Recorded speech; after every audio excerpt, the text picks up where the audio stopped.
नमस्कार, आवाज इंडिया में आप सभी का स्वागत है। मैं हूं सीमा।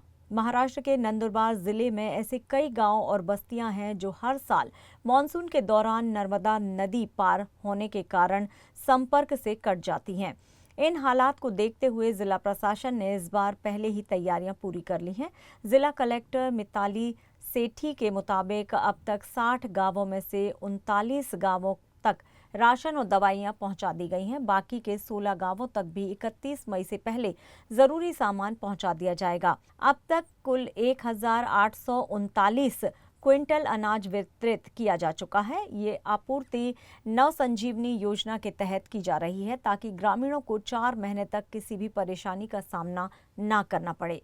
दूर दराज के इलाकों के लिए जिला प्रशासन पूरी तरह अलर्ट है और हर गांव तक मदद पहुंचाने का दावा किया जा रहा है।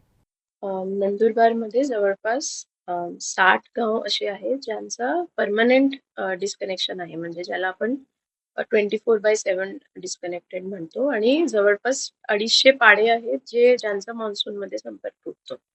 यासाठी एक 4 महिन्यापूर्वी आम्ही संपूर्ण संपर्क आराखडा तयार केला होता आणि डिस्ट्रिक्टमध्ये एक ॲक्सेसिबिलिटी ॲक्शन प्लॅन लॉन्च केला होता. ज्या गाव परमनंटली डिस्कनेक्टेड आहे तिथे ब्रिज, सडक यासाठी आता नंदुरबार डिव्हिजनमध्ये 19 साकव, तलोदामध्ये जवळपास 54 साकव यांची एक 25 कोटीची प्लॅनिंग पण आम्ही केली आणि त्याचं या वर्षात एक्झिक्युशन होईल.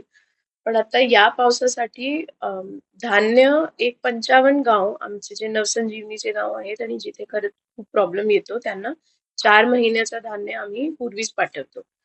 त्यापैकी 39 गावांमध्ये 8,139 क्विंटल धान्य ज्याला आम्ही मंजुरी दिली आहे. त्यापैकी 39 गावांमध्ये धान्य पोहोचलंय आणि उरले जे 16 गाव आहेत त्यामध्ये 31 मई पर्यंत धान्य पोहोचेल. त्यासोबत तोरणमाळ परिसरात एक 5 गाव आहेत. खडकी, फलई, सिंधी, तिगारवाला जे सर्कल आहे. तिथे पूर्वी रस्ता नव्हता आणि लोक खडकीपर्यंत येत होते धान्य घेण्यासाठी. तिथे आम्ही आता खडकीपर्यंत आमचं धान्य पोहोचलं की छोटे वाहनांनी लोकांपर्यंत धान्य पोहोचवण्याचा अरेंजमेंट केलाय आणि ह्या 2 महिन्यापूर्वी आमच्या डीएसओनी गावांमध्ये मीटिंग घेऊन याची तयारी केली होती.